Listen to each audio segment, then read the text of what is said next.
नमस्कार, मैं हूं प्रभु पटेरिया और आप देख रहे हैं हमारा खास कार्यक्रम सुनिए साहब। और सुनिए साहब में आज हम बात करेंगे बीजेपी की। बीजेपी का अगला मुखिया कौन होगा। बीजेपी में संगठन पर चल रहा है, यानी संगठन के चुनाव हो रहे हैं। बीजेपी से पर्व इसकी तरह इसलिए मनाती है और इस पर्व के तहत ही बीजेपी जो है अपने सभी इकाइयों, शहर, जिलों में निर्वाचन की प्रक्रिया पूरी करती है, जो कि हो चुकी है। लेकिन प्रदेश अध्यक्ष का चुनाव कई हफ्तों से अटका हुआ है। इसको लेकर सियासी गलियारों में तमाम तरह की चर्चाएं हो रही हैं और हो भी क्यों ना, नए प्रदेश अध्यक्ष का लंबे समय से इंतजार जो किया जा रहा है। छत्तीसगढ़ और राजस्थान में तो नाम का ऐलान भी हो चुका है, लेकिन मामला मध्य प्रदेश में फंसा दिख रहा है। अब इसकी वजह क्या है और कौन नेता अध्यक्ष बनने की इस दौड़ में है, आज प्रदेश अध्यक्ष के चुनाव से जुड़े हर एक पहलू का विश्लेषण करेंगे।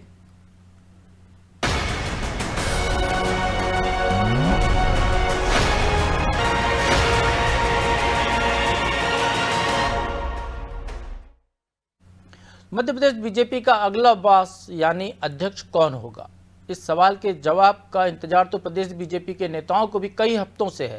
प्रदेश में बीजेपी जिला अध्यक्षों के चुनाव पिछले महीने निपट चुके हैं, जश्न और पदभार ग्रहण भी हो चुका है, लेकिन प्रदेश बीजेपी अध्यक्ष की तारीख अब तक सामने नहीं आई है।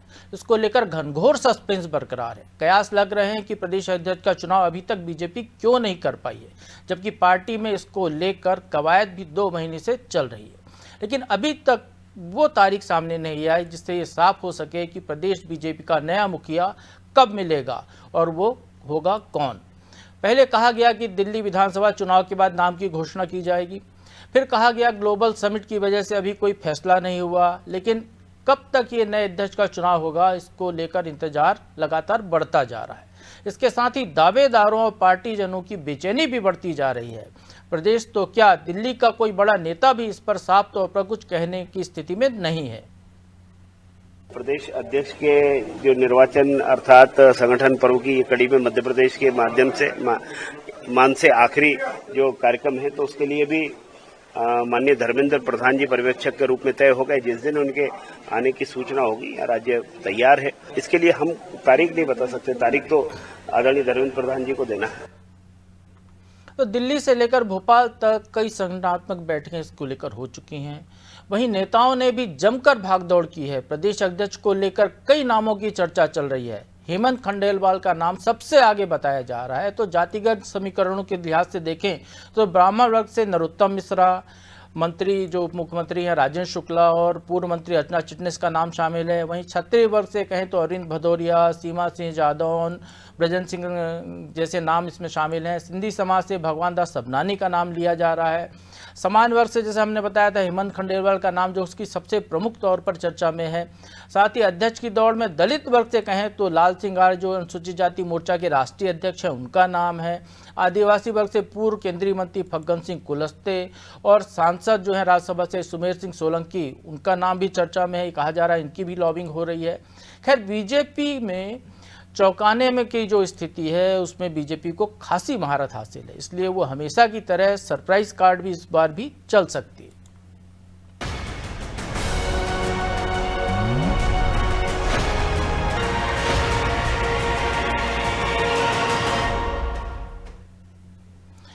वर्तमान प्रदेश अध्यक्ष जो कि सांसद भी हैं वी.डी. शर्मा को बीजेपी ने फरवरी 2020 में प्रदेश का अध्यक्ष बनाया था, जिसके बाद 2023 में उनका कार्यकाल पूरा हो गया था, क्योंकि बीजेपी में अध्यक्ष पद का कार्यकाल 3 साल का होता है। लेकिन विधानसभा चुनाव नजदीक होने की वजह से उनके कार्यकाल को विस्तार दे दिया गया था, जिसके बाद से वह 5 साल का कार्यकाल पूरा कर चुके हैं। हालांकि वी.डी. शर्मा अब भी अध्यक्ष पद की दौड़ में शामिल माने जा रहे हैं, क्योंकि उनके नेतृत्व में विधानसभा और लोकसभा चुनाव में बीजेपी ने मध्य प्रदेश में शानदार प्रदर्शन किया है। हालांकि चर्चा यह भी है कि वी.डी. शर्मा को पार्टी कोई दूसरी जिम्मेदारी सौंप सकती है। खैर, प्रदेश अध्यक्ष का चुनाव का फैसला दिल्ली हाईकमान को करना है, इसलिए वो किस चेहरे पर मुहर लगाती है यह देखना दिलचस्प होगा।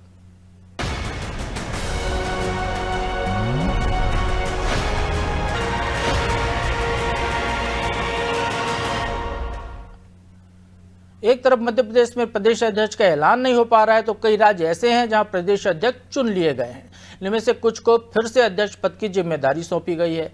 पड़ोसी राज्य छत्तीसगढ़ की बात करें तो किरण देव सिंह जो पहले अध्यक्ष थे उनको फिर से प्रदेश अध्यक्ष बना दिया गया है। दूसरी बार उनको ये जिम्मेदारी इसलिए दी गई है क्योंकि इसके पहले जब उनको अध्यक्ष बनाया गया था तो विधानसभा चुनाव होने के तत्काल बाद उनको पहली बार जिम्मेदारी ये मिली थी।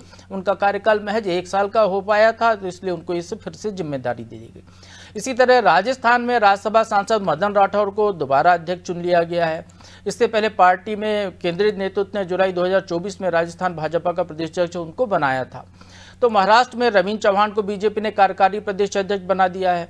बिहार सहित इस लिस्ट में 1 दर्जन राज्य शामिल हो चुके हैं जहां पर कि अध्यक्ष का चुनाव हो चुका है या नियुक्त हो चुके हैं। अब मध्य प्रदेश का नंबर कब आएगा ये देखना होगा। फिलहाल प्रदेश में बीजेपी के अध्यक्ष का ऐलान होगा इसकी उम्मीद कम है, क्योंकि कहा जा रहा है कि बीजेपी के राष्ट्रीय अध्यक्ष के चुनाव के बाद ही मध्य प्रदेश में इसका ऐलान होगा। लेकिन बीजेपी के नए राष्ट्रीय अध्यक्ष के चुनाव के लिए अभी और इंतजार करना पड़ सकता है। इसके पीछे भी 3 अहम वजह बताई जा रही है। ये वजह है, पहली वजह इसमें जो है राज्यों के प्रदेश अध्यक्षों के चुनाव में देरी। दरअसल आधे से ज़्यादा राज्यों में प्रदेश अध्यक्षों के चुनाव अभी तक हो नहीं पाए हैं। वहाँ पे संगठन के नीचे के चुनाव भी कई राज्यों में अभी तक नहीं हो पाए। जो बड़े राज्य हैं उनकी बात करें तो उत्तर प्रदेश, महाराष्ट्र जैसे बहुत सारे राज्य हैं जहाँ पर निचले लेवल के मंडल के चुनाव भी पूरे नहीं हो पाए। सिर्फ 12 राज्य ऐसे हैं जहाँ पर कि बीजेपी के चुनाव की प्रक्रिया प्रदेश स्तर तक की पूरी हो सकी है। चुनाव संपन्न कराने के लिए केंद्रीय पर्यवेक्षक भेजने और तारीख तय करने में ही 10-12 दिन का समय इस दौरान लग जाता है। इसके बाद राष्ट्रीय अध्यक्ष के चुनाव की प्रक्रिया चलेगी, जिसमें भी करीब 12-15 दिन का समय लगेगा। तो बीजेपी अध्यक्ष के चुनाव में देरी का जो दूसरा कारण है वो है आरएसएस की बैठक। आरएसएस की बेंगलोर में होने वाली इस बैठक में बीजेपी के राष्ट्रीय अध्यक्ष जो वर्तमान अध्यक्ष हैं जेपी नड्डा और संगठन के राष्ट्रीय महासचिव बीएल संतोष समेत 1500 से ज्यादा प्रतिनिधि इस बैठक में मौजूद रहेंगे। आरएसएस के वरिष्ठ पदाधिकारी 17 से 24 मार्च तक बेंगलोर में रहने वाले हैं, जिसके चलते बीजेपी नेतृत्व को नए अध्यक्ष पर अंतिम निर्णय लेने के लिए 24 मार्च तक इंतजार करना पड़ सकता है। तीसरी वजह जो बताई जा रही है, बीजेपी के नए राष्ट्रीय अध्यक्ष के चुनाव को भारतीय जनता पार्टी हिंदू अस्मिता से जोड़ना चाहती है। इसलिए माना जा रहा है कि 30 मार्च से शुरू हो रहे हिंदू नववर्ष के बाद अध्यक्ष पद की घोषणा हो सकती है। ऐसे पार्टी अध्यक्ष के चुनाव को जनवरी के बजाय हिंदू नववर्ष के पहले महीने यानी अप्रैल में कराने का विचार पार्टी कर रही है। चलिए अब आपको ये बताते हैं कि आखिर क्यों ये बोला जा रहा है कि बीजेपी के राष्ट्रीय अध्यक्ष के चुनाव के बाद ही प्रदेश में बीजेपी अध्यक्ष का ऐलान होगा। दरअसल प्रदेश से केंद्रीय मंत्री जो कि केंद्रीय कृषि मंत्री हैं शिवराज सिंह चौहान का नाम राष्ट्रीय अध्यक्ष की रेस में चल रहा है। इसलिए ऐसी अटकलें हैं कि अगर मध्य प्रदेश से राष्ट्रीय अध्यक्ष बनता है तो फिर बीजेपी का केंद्रीय नेतृत्व प्रदेश अध्यक्ष के लिए जाति समीकरण और अन्य समीकरणों को साधेगा। इसको ध्यान में रखकर प्रदेश अध्यक्ष को फिर चुनाव किया जाएगा। अब बीजेपी प्रदेश अध्यक्ष के नाम पर अब कब मुहर लगेगी, इसकी तारीख क्या होगी, ये कुछ अभी तय नहीं हुआ है। अब इस देरी की कुछ वजह हमने बताई हैं। इसके अलावा सवाल ये भी है कि क्या सही में नामों को लेकर रायशुमारी का दौर चल रहा है या फिर किसी एक नाम पर सहमति ही नहीं बन पा रही है। सवाल ये भी कि क्या नाम तय हो चुका है और घोषणा के लिए इंतजार किया जा रहा है कि कोई खास समय आए, सही समय पर उसकी घोषणा की जाए। खैर, इन सवालों के जवाब तो बीजेपी के पास ही हैं, लेकिन देखना दिलचस्प होगा कि जिन नामों को लेकर अटकलें लग रही हैं उनमें से कोई चुना जाएगा या बीजेपी फिर चौंकाएगी।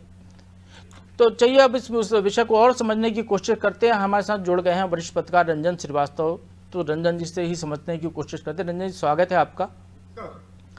तो रंजन जी, पूरी कथा सुन ली आपने भारतीय जनता पार्टी के प्रदेश अध्यक्ष चुनाव की। बड़े आसार लग रहे थे कि बहुत जल्दी अध्यक्ष हो जाएगा, क्योंकि जिस तरह से मध्य प्रदेश में निचले लेवल के चुनाव हुए हैं, मंडल स्तर के चुनाव हुए, जिले के चुनाव हुए, बहुत अच्छे तरीके से भारतीय जनता पार्टी ने चुनाव करा लिए, संपन्न करा लिए। अब उसके बाद एक खालीपन आ गया, रिक्तता आ गई है। प्रदेश अध्यक्ष चुनाव के लिए पर्यवेक्षक का नाम घोषित हो चुका है, लेकिन वो कब आएंगे, कब उनको पर्ची दी जाएगी या कब उनको कहा जाएगा जाइए, ये अभी कुछ तय नहीं हो पा रहा है। तो आपको क्या कारण दिखता है, क्यों इतनी देर हो रही है? नहीं, देखिए, सबसे बड़ा कारण ये है वो होता नहीं, चूंकि राष्ट्रीय अध्यक्ष का चुना जाना है। अगर चुनाव नहीं होता राष्ट्रीय अध्यक्ष का, एमपी के बारे में आराम डिसीजन ले सकते थे। चूंकि नया राष्ट्रीय अध्यक्ष आना है और कुछ दिनों का मामला है, मार्च में हो जाएगा हमारे ख्याल से, आजकल चल रहा है, तो जाहिर है कि पार्टी ऐसा चाहेगी और हर पार्टी चाहती है कि जब राष्ट्रीय अध्यक्ष को आना ही है, कुछ दिनों का मामला है, तो उनके हिसाब से चीजें तय हों। सपोज कर लीजिए कोई अगर राष्ट्रीय स्टेट में कोई प्रेसिडेंट तय कर लेते हैं, नए राष्ट्रीय अध्यक्ष चाहते हैं और उनको लगता नहीं नहीं जाति समीकरण हो या किसी का व्यक्तिगत मामला हो, इनको नहीं होना चाहिए था, तो उनके लिए असहज स्थिति पैदा हो जाएगी। तो सबसे कारण है कि चूंकि आजकल लगा हुआ है राष्ट्रीय मामले को लेकर के और सारी पार्टी से बिजी है कि क्या नाम होना, क्योंकि जो संघ का मामला भी चल रहा है कि संघ का कोई प्रिय व्यक्ति होगा या नहीं, बहुत सारे नाम चल रहे हैं, आप देख ही रहे होंगे। पता है कि भाजपा में आप जानते ही हैं कि आजकल जो माहौल है कोई गेस लगाना मुश्किल है, तो राष्ट्रीय अध्यक्ष का जो नाम चल रहा है होता कोई बिल्कुल सरप्राइजिंग फैक्टर कोई आ जाए, नया फैक्टर। लेकिन कोई भी होगा, पार्टी यही चाहेगी कि उनके हिसाब से राज्यों की स्थिति देखी जाए। सेकेंडली, मध्य प्रदेश में ऐसी कोई क्राइसिस नहीं है, कोई चुनाव होने वाला नहीं है जी, चुनाव होने वाले हैं पास में, दिल्ली में हो चुके हैं, मध्य प्रदेश में बहुत समय बाद लोकसभा चुनाव है, ना राज्यसभा चुनाव है, ना तो विधानसभा चुनाव है। तो एमपी को सेकेंडली जो पार्टी में स्थिति पैदा अभी हो रही है, कोई क्राइसिस नहीं दिख रही है कि सत्ता संगठन में कुछ मनमुटाव हो, साथ नहीं चल पा रहे हो, पार्टी में बहुत ज्यादा असंतोष हो लेकर के। असंतोष है ऐसा नहीं है, पार्टी के लोग चाहते हैं, लेकिन कोई ऐसा मतलब मारपीट वाली स्थिति नहीं है।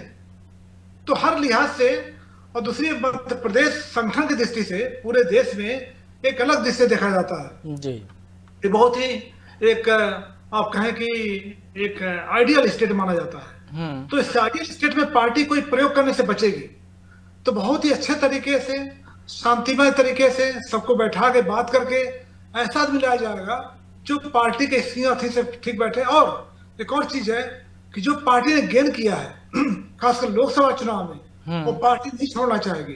तो जो भी व्यक्ति हो वो पार्टी के जो जनाधार पार्टी का है उसको बना के चले, उसमें सरफटोवल ना हो, कोई दिक्कत ना हो। विधानसभा में सीट भले ज्यादा ना आए, कम भी ना आए, लोकसभा में सीट 29 की 29 है, उससे कम ना पाए। सब चीजों को देखकर मुझे लगता है कि राष्ट्रीय अध्यक्ष के आने के बाद ही कुछ विचार होना चाहिए। तो रंजन जी, बीजेपी का जो संगठन कहता है, संविधान जो कहता है कि पहले नीचे के चुनाव होंगे मंडल स्तर के, फिर उसके बाद जिला अध्यक्ष का चुनाव होगा, उस प्रक्रिया का पालन किया गया है। उसके बाद प्रदेश अध्यक्ष का चुनाव होंगे, उसके बाद फिर राष्ट्रीय अध्यक्ष चुना जाएगा। अब उसमें एक क्लॉज उन्होंने लगा दिया है कि आधे जगह पर यदि हो जाए तो उसके बाद वो कर सकते हैं राष्ट्रीय अध्यक्ष का चुनाव, यदि आधे राज्यों में जिला अध्यक्ष। तो फिर जानबूझकर मध्य प्रदेश में जब नीचे की प्रक्रिया हो गई है तो फिर डिले क्यों किया जा रहा है? मध्य प्रदेश में तो जैसा आपने कहा कि बहुत शांतिप्रिय स्टेट है, ऐसी कोई स्थिति नहीं है यहाँ पर वाद विवाद ज़्यादा हो, खींचतान ज़्यादा हो। और यदि हम पिछला अनुभव देखते हैं, जब वी.डी. शर्मा को बनाया था तो किसी को उम्मीद नहीं थी कि वो अध्यक्ष बनेंगे, विपक्ष में थी पार्टी, उनको अध्यक्ष बनाया, उसके बाद जो है नए नवेले होने के बावजूद उनने जो बहुत अच्छे से काम कर दिया। ज़्यादा उस समय उनको हुआ नहीं था बीजेपी में, लेकिन उन्होंने बहुत बढ़िया तरीके से संगठन को चलाया। तो ऐसा प्रयोग धर्मी तो यहाँ पे भी हो सकते हैं वो जी। देखिए, जो प्रायोरिटी का मामला है उससे मध्य प्रदेश कहाँ था। सेकेंडली आप देखिए, जो 50% का क्लाज है, ऑलरेडी संविधान में क्लाज है, तो देखा जाए तो मध्य प्रदेश में जो डिस्ट्रिक्ट प्रेसिडेंट चुने जाने थे वो तो 50% रुक जाना था। फिर स्टेट उन्होंने क्या सबको कर दिया। 50% क्लॉज वहां है कि यदि आप नहीं हो पाए तो आपने एक कैलेंडर जारी किया इलेक्शन का, उस कैलेंडर के हिसाब से नहीं हो पाए। जैसे अभी हम बता रहे थे कि उत्तर प्रदेश में तो भी मंडल के चुनाव की प्रक्रिया चल रही है, महाराष्ट्र में भी बहुत जगहों पर जिला अध्यक्षों के चुनाव नहीं हो पाए। तो बहुत सारी जगह पर राज्य ऐसे हैं जहां पर प्रक्रिया पूरी नहीं हो पाई है। तो उस वैसी परिस्थिति में कि आपने डेडलाइन दे दी कि भाई राष्ट्रीय अध्यक्ष का चुनाव इस तारीख तक हो जाएगा, तब तक यदि राज्यों के चुनाव नहीं हो पाए हैं तो उस स्थिति में 50% का क्लॉज है। नहीं, मैं दूसरी बात कर रहा था। हमने कहा कि जो मध्य प्रदेश में भी जो डिस्ट्रिक्ट प्रेसिडेंट के चुनाव में देखिए पहली बार इतना घमासान हुआ, 50% रुक सकते थे। और एक कहते कि जब नया प्रेसिडेंट आएगा, स्टेट प्रेसिडेंट की बात कर रहा हूँ, तो अपने हिसाब से करेगा वो। लेकिन जिस जल्दबाजी भी किया उन्होंने वो बड़ा सरप्राइजिंग था। उसके बाद जो सेंटर का जो मुझे लगता है रुख थोड़ा बदला है।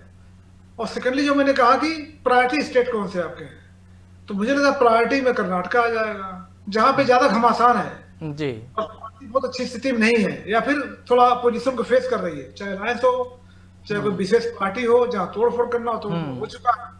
तो महाराष्ट्र है, कर्नाटक है, साउथ के स्टेट्स कई हैं। तो ऐसे वेस्ट बंगाल हो गया, यूपी जहां चुनाव होने वाला है, तीसरे साल होने वाला है, बिहार है, जो ऐसे वोलेटाइल स्टेट्स हैं जो फोकस में है स्टेट के, मतलब जो पार्टी का केंद्रीय नेतृत्व है, उनके दिमाग में क्या रहा होगा कि जो ऐसे राज्य है जहां पे पार्टी को थोड़ी सी प्रॉब्लम हो सकती है जी, अभी और जमावट करनी पड़ेगी, पार्टी को मजबूत करना पड़ेगा, तो जो पार्टी पे फोकस पे वो है तो जाहिर उनका ध्यान भी वही जाएगा। तो ऐसी जगह टाइम वेस्ट नहीं करेंगे, एनर्जी वेस्ट नहीं करेंगे जहां पे आराम से काम चल सकता हो। तो मुझे लगता है मध्य प्रदेश में ना तो भी विधानसभा का चुनाव होने वाला है, ना लोकसभा का है, ना राज्यसभा का है, और पार्टी और सरकार में सामंजस्य बना हुआ है। मैंने कोई ऐसा बयान देखा नहीं पार्टी की तरफ से खिलाफ हो या सरकार पार्टी खिलाफ हो। तो बहुत ही आइडियल स्टेट है फिलहाल तो अभी आज के समय में। लेकिन देखिए हमेशा नहीं ऐसा होता था। अगर आपको याद हो जब शिवराज सिंह चौहान मुख्यमंत्री थे तो मैं कहते हुए मुझे बिल्कुल हर्ज नहीं है कि वीडी शर्मा साहब उनका ठीक से नहीं बन रहा था, वो साथ नहीं चल पा रहे थे, या राकेश सिंह थे नहीं चल पा रहे थे, मोहन यादव वीडी शर्मा, फिलहाल ऐसा कोई कॉन्फ्लिक्ट नहीं दिख रहा है। तो मिले जुले हैं तभी तो 29 सीटें पूरी की 29 सीटें आ चुकी हैं।